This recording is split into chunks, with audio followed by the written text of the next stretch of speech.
We were supposed to be having a quiet dinner. One of those nights where you pretend things are still okay. The candle was burning between us, casting soft light on her face, when Lena looked up from her glass of wine and said something that hit me like a hot iron straight through the chest. "I set up something exciting for us tonight," she said, her voice smooth like she was offering dessert. "I invited another man into our bed. I figured maybe you could watch and learn. Might finally see how it's really done after 12 years. I froze mid-bite. The steak in my mouth turned ash. My fork hit the plate, and the sound echoed in the quiet. 1 minute passed, maybe more. I could not move, could not swallow, could not speak. I just stared. She took another sip of wine, smug as hell, like she had just told me we were going to try out a new Thai place, not invited a man to destroy whatever was left of our marriage. My voice came out level, calm. Too calm. If that man sets foot in my home, he won't leave the same. And you? I'll throw you both out bare and broken for everyone on this street to see. That night, you'll lose more than pride. You'll lose this house. You'll lose me." She smirked, lips curling like the villain in some low-budget movie. "We'll see." Then she stood, ran her tongue across her lower lip like she was performing, and walked off with her wine glass like she was leading a parade. That should have been the end of the night. But it wasn't. An hour later, I was back home, sitting in the living room with the lights off. Just me, the tick of the old wall clock, and the question bouncing around my skull. Did she mean it? God help me. I wanted to believe she was bluffing. But deep down, I knew. She had been drifting for a while. Cold. Distant. Less interested in me, more interested in girl nights that started at 7 and ended sometime around 4 in the morning. New perfume I never bought. Fancy lingerie I never saw. Locked phone that used to be open. Changed passwords. Excuses to be anywhere but near me. I wanted to believe in the vows we made a dozen years ago. That was my mistake. A car pulled up out front. I moved to the window, staying behind the curtain. A black Dodge Challenger parked in front of the house. Out stepped a tall, built guy, cocky smirk on his face like he already owned the place. He adjusted his shirt in the side mirror, then grabbed a small leather duffel bag from the passenger seat. Then came Lena. She stepped out of the same car, heels clicking on the pavement like they were meant to stab me. She was laughing, her skirt riding up as she leaned on him, drunk and careless. He grabbed her waist like he had every right. And then she kissed him. Right in front of the house she once decorated with lights and corny signs that said, "Home is where the heart is." I opened the front door. The night air felt like ice against the heat in my chest. They stopped. Lena's smile died. "The guy?" He laughed. "You must be the husband," he said. His name was Tyler. I would find that out later. A personal trainer. Of course. Lena didn't blink. Didn't flinch. Just said, "We're going upstairs." I stepped out onto the porch. Calm on the outside. On the inside, my fists were clenched so tight my fingers were turning white. I looked at him. "You take one step inside this house, you won't be walking out the same." Lena shoved past me, brushing my shoulder like I was just furniture in her way. "Grow up, Caleb." Tyler tried to follow. That was when my fist hit his cheek. Loud. Solid. He stumbled back, swearing. "You think this is a game?" I yelled. Lena turned and spat the words that ended it all. 12 years of boredom, Caleb. What did you expect? You think I care if you cry now? And just like that, something inside me stopped. Not rage. Not even grief. Something colder. Something clearer. The woman I married wasn't in there anymore. She was gone, replaced by someone heartless and hollow. I did not hit her. But I made a decision. I grabbed the suitcase she had packed the night before for her so-called spa weekend and threw it out into the yard. "You want to act like trash in public?" I said. "Then you can sleep in the dirt." Then I slammed the door shut. But the story did not end there. I stood in the hallway, still breathing hard, hands trembling. Outside, she was yelling at Tyler to help her get the suitcase out of the grass. She was calling me pathetic. I barely heard her. 12 years. Gone. Like they meant nothing. I went upstairs. The bedroom smelled like her perfume. Sweet. Pricey. Fake. Covered the stench of Rotwell. I walked to her dresser. Opened the drawer. There it was. Her second phone. She always said it was for work. But tonight, I stopped believing anything she had ever said. I picked it up. Locked. First try, her birthday. Second, mine. Third, Tyler's name. Click. It opened. I wish it hadn't. Her home screen? A photo of her sitting on his lap at the beach. In a swimsuit I had never seen before. Laughing like a teenager. No ring. No shame. The messages? Pure filth. Last night was insane. I keep picturing your hands. He still thinks we're working on us. He has no idea. And then the one that crushed what little heart I had left. A photo. A selfie. Lena lying in our bed. Tyler shirtless behind her, giving the camera the middle finger.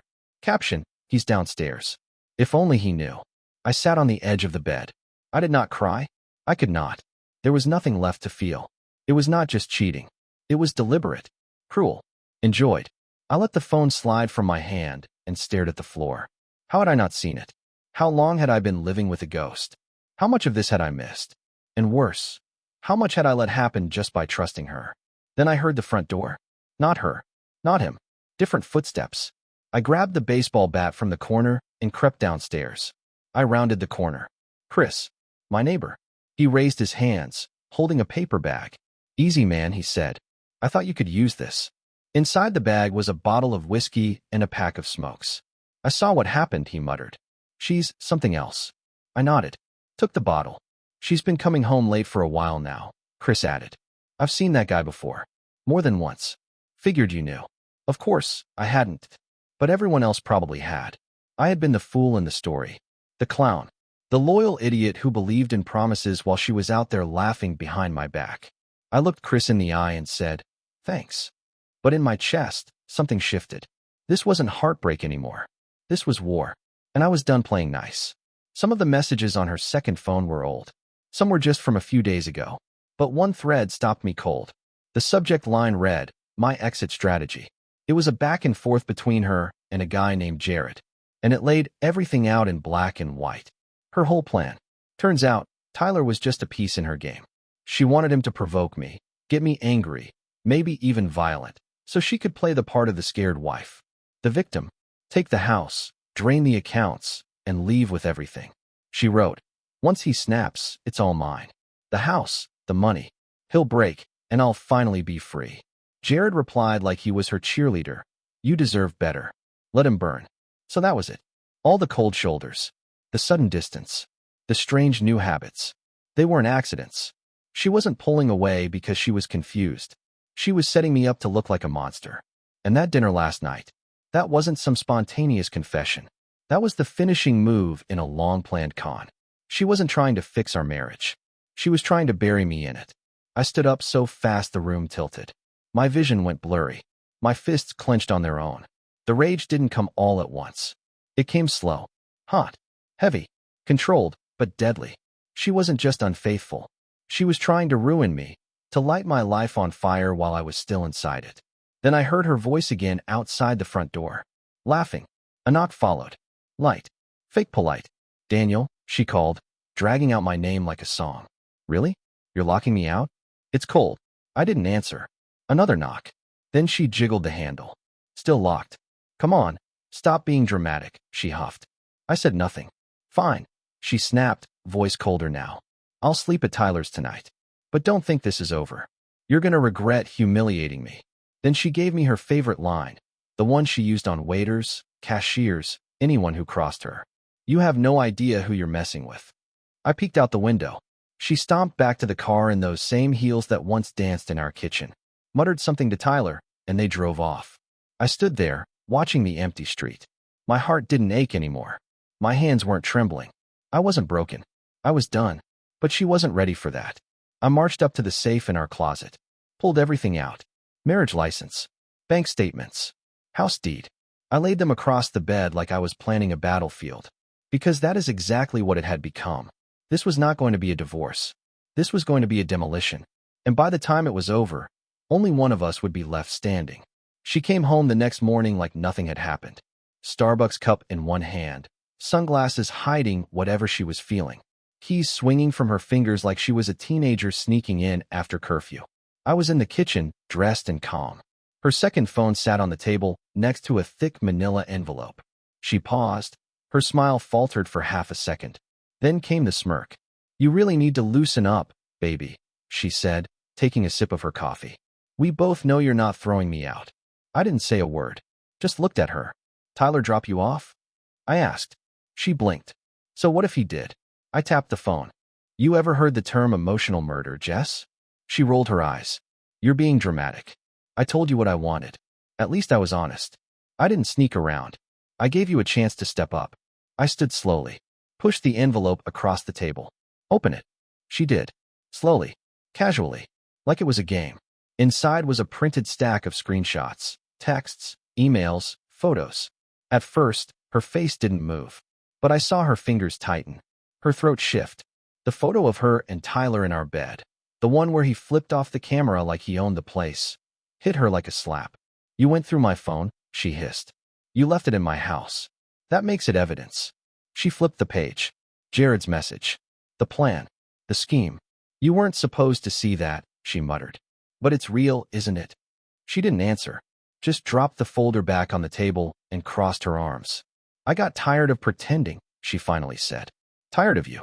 This house. Your boring little life. You're safe, Daniel. You're steady. You're toast. Plain white toast. You haven't touched me in months. I tried, I said. You pushed me away. Because I wanted a man, she said, her voice sharp. Not a roommate. I stepped closer, my voice calm. So your answer was to humiliate me in public? Bring some gym monkey into my house. And hope I'd snap so you could take everything with a tear in your eye? She blinked. You think I don't know the game you're playing? You want the house. The money. You want to be the victim. I'm the monster in your little story.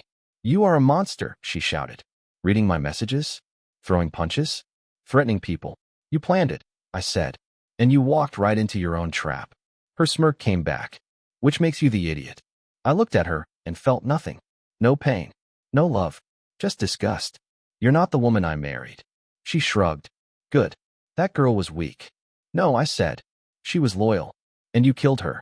She smiled again. Crooked. So what now? You think you're going to beat me? Go ahead. Take me to court. I'll walk away richer than I started. I leaned in close and whispered into her ear. Not if I go first. And finally, for the first time, I saw it. Fear. Real fear. She didn't come home that night. She sent one message. Hope you're ready to lose everything. Tyler's lawyer is no joke. I didn't reply. Instead, I spent that night working. Downloaded everything from her second phone, photos, voice notes, GPS logs. I found hotel receipts from every fake work trip, even one from our anniversary. While I was home setting the table, laying out candles, and wrapping the gift she never opened, she was in a hotel downtown with a guy who wears tank tops in winter. The next day, I walked into a law office and sat down with Claire Redfeather, divorce attorney, smart as hell, dead serious, dressed in black like she was going to war. I slid the folder across the desk. She opened it, saw the photos, read the messages. Her eyes lit up. She picked the wrong man to play games with, Claire said. With this, we're not just divorcing her. We're gutting her. I just nodded. No anger. No fire. Just focus. Claire froze the accounts by noon. Froze the house too. Jessica couldn't touch a dollar. Couldn't even move a chair without permission. Later that night, the text came. Really? Blocking my card? Pathetic. You're going to lose. Everyone's on my side. But she was slipping. I could see it. Her messages weren't smug anymore. They were desperate. Shaky. And I was just getting started. Chris, the neighbor, texted me. Said he had something I should see. He handed me a flash drive from his security camera. I watched it. Jessica and Tyler. On 6 different nights. Kissing. Touching. One night. The same night she told me she was at a baby shower. She was in white. Legs wrapped around him before they even reached the porch. We sent the footage, the texts, the hotel receipts to her attorney. Her reaction? She showed up the next day wearing regret like perfume. Tight shirt. Watered down tears. I made mistakes, she said from the doorway. But you know we've been unhappy. I looked at her and smiled. She stood outside the porch screen, arms folded like she still had the upper hand. Don't you think we should talk? She asked, like any of this could be cleaned up with words. I didn't move. Didn't even open the screen door. You had your chance, I told her. Now you can talk to my lawyer. That got to her. Her face twisted like I'd smacked her. You're really doing this? She snapped. No, I said flatly. You did this. I'm just pressing play. She flipped me off, shouted something crude over her shoulder, then stomped down the steps like some angry teenager. You'll regret this. But I didn't. Not for a second. She thought she'd break me down. Thought I'd beg or crawl or fall apart. But all she did was wake me up. About 2 weeks passed, and the first cracks in her little kingdom started to show. I got the play-by-play when she tried using one of her cards at some boutique she loved, and it got declined. I know, because she sent me 17 messages. All in a row. All in caps. You blocked me out of everything. I have nothing, Daniel. Nothing. You are a monster. She even tried the guilt card. After everything I did for you. I didn't reply. Not to her. Not even to the voicemail her mom left 2 hours later, whining that I was being financially abusive. I listened to the first 10 seconds. Then I deleted it. She'd always run to her mother when the house of cards started falling. Jessica built her whole life on lies and half-truths. Told everyone I was dependable, boring, safe. The quiet guy who paid bills while she explored herself. She never thought I'd grow a spine. Now she was watching her story crumble, brick by brick. And Tyler? Oh, he folded fast. I got a voice message from a blocked number. One listen, and I knew that shaky voice belonged to him. Hey man, look, I didn't know she was married when we started talking. She told me, oh, we're separated. I never would have touched her if I knew. Please don't come after me. I'm out. I'm done. I listened twice. Then I sent it straight to Claire, my lawyer. By the first court hearing, Jessica looked like a ghost. Her fancy clothes were gone, the fake tin faded, sunglasses indoors like she was allergic to eye contact. Claire, dressed like war itself in a dark gray suit, stood next to me flipping through the mountain of evidence. Texts, receipts, security footage, voice notes. She listed it off like a grocery list of betrayal. Jessica's lawyer tried to cut in a few times, but Claire wasn't having it. She cut him off like she was swinging an axe. The judge wasn't buying the whole, I was just trying to find happiness routine either. Not after everything he saw. Not after she'd tried to frame me, rob me, and humiliate me. When it was over, I got full control of the house. Access to the rest of our frozen assets. And temporary custody of the dog. Only soul in that house who hadn't lied to me. Jessica? She stormed out like a toy running out of batteries. All twitch, no threat. Outside, I leaned against my truck and took the deepest breath I'd had in months. You know, Claire said, fixing her coat. Most men cry in there. Or they try to make a deal. I nodded. I stopped talking to liars, I said. Saves time. That night, I sat on the porch with a glass of whiskey in one hand and the dog's head in the other. I could still smell her perfume in the cushions. Still hear her laugh bouncing around the hallway. But I didn't miss her. I was burying her memory, not grieving it. Because the woman I loved? She wasn't real. She was an act. A character. Something I made up to survive the quiet moments. And the more I let that sink in, the freer I felt.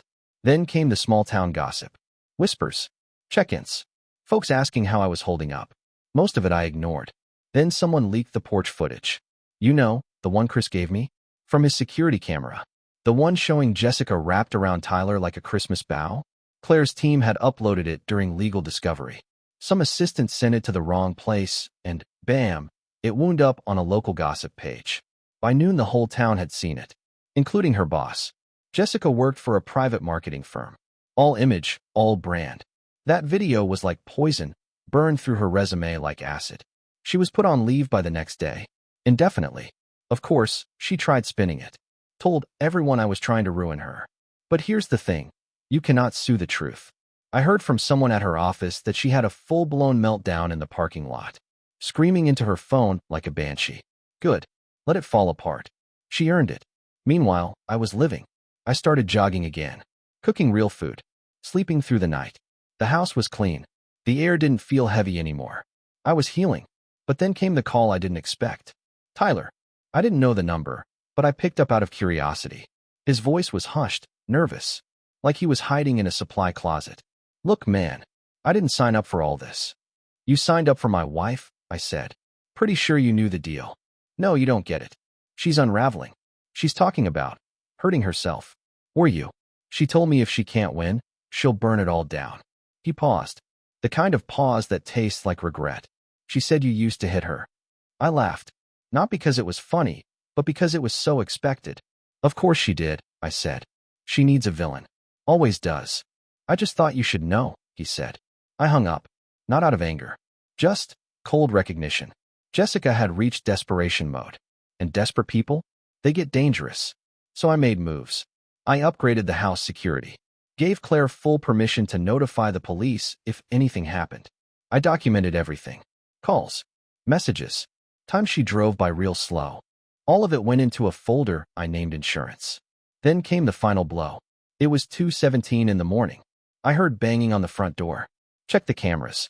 There she was, barefoot, crying, mascara smeared, drunk, screaming my name like a banshee in a storm. I loved you, Daniel. I gave you everything. I didn't answer, just watched. She collapsed onto the porch, sobbed into her palms, then crawled back to her car and drove off into the night. She thought love meant control, thought loyalty meant weakness. But now she knew. She knew what happens when a good man stops asking, stops hoping, and starts walking away. The final court hearing was on a gray Friday morning. No thunder, just rain dripping down the courthouse windows like the sky wanted to scrub the lies clean. Jessica showed up alone. No lawyer, no Tyler, no backup. She wore black. Probably thought it made her look serious. It made her look small. Claire handled everything, laid it all out like a surgeon laying out tools. The truth was so loud, Jessica did not even try to speak. She just sat there, alone, exposed, finished. She did not cry this time. No fake sobs, no mascara streaks for sympathy. Just that hollow stare, like it finally hit her. She had lost, and there was no coming back. The judge gave his ruling in under 15 minutes. The house, mine, our accounts, frozen, pending review, but leaning heavily in my favor. The dog, with me, where he belonged. And Jessica, well, she walked away with the same thing she brought into court, nothing. After the gavel dropped, Claire gave me a pat on the shoulder. It's done, she said. But I did not feel like I had won. What I felt was stillness. Like the storm had finally passed, and all that was left behind was the sound of broken things settling. Outside the courthouse, she was standing beneath a tree. Just her, a cigarette, and a 1,000-yard stare. She lit it with shaky hands. When I walked by, she turned. Her voice was quiet, but not soft. Do you really hate me that much? I stopped. Not for her. Not out of pity. I stopped because I needed to say what I had carried for too damn long. No, I said. I don't hate you. I hate the version of me I turned into while trying to love you. Her eyes flicked. She was listening now. You lied to me. Used me. Took everything we built and treated it like a punchline. And now you're shocked no one's showing up to pick up your pieces. Her mouth opened, but no words came. Just a slight tremble. You'll miss me one day, she muttered. I nodded. I already did. For years. But not anymore. And that was it. Not the gavel. Not the final paperwork. Not the court officer saying we could leave. No, that moment was the true end. That was when I walked away and left her standing in the wreckage of her own design, in every way that mattered. It has been 4 months now. The house feels lighter. Quieter. Honest. I painted the bedroom. Tore up the old carpet. Got rid of the mattress we used to share. Burned it. Actually. Replaced it all with something new. Something that did not smell like lies and cheap perfume. The dog still curls up on the floor next to the couch every night, tail thumping when he dreams. That sound, it is peace. I met someone. It is not serious. Just coffee sometimes. Long walks. Laughs that come easy. No games. No hidden landmines. No wondering if she is telling me the truth or reading from a script. She has never once asked me about Jessica. She does not need to. And for the first time in a long time, I do not feel like explaining. I sleep now. Not just lie down. Not just rest my eyes. I sleep. Deep. Uninterrupted. No pacing. No midnight interrogations of the ceiling fan. But some nights, I still feel it. The ache. Not pain exactly. More like a lesson branded into bone. You do not forget betrayal like that. You carry it. Quietly. Carefully. Like a scar you do not show, but never stop feeling. She taught me things. Not the good kind. Jessica taught me how cruelty can wear lipstick. How manipulation can smell like vanilla and wear a red dress. She showed me how easy it is to mistake chaos for passion. How some people break you and call it love. But she also taught me how to listen to the shift. The silence before the storm. The sideways comments. The dismissive glances. The jokes that do not land, but cut. So here is my advice. Take it or leave it. If something feels off, it probably is. If they stop laughing at your jokes, stop looking you in the eye, start hiding their phone, pay attention. If they make you feel like you are too much when you are just asking for honesty, leave. Do not let someone turn you into a shadow of yourself just because you love them more than they deserved. Love does not break you down. It builds you up. Remember that. Always.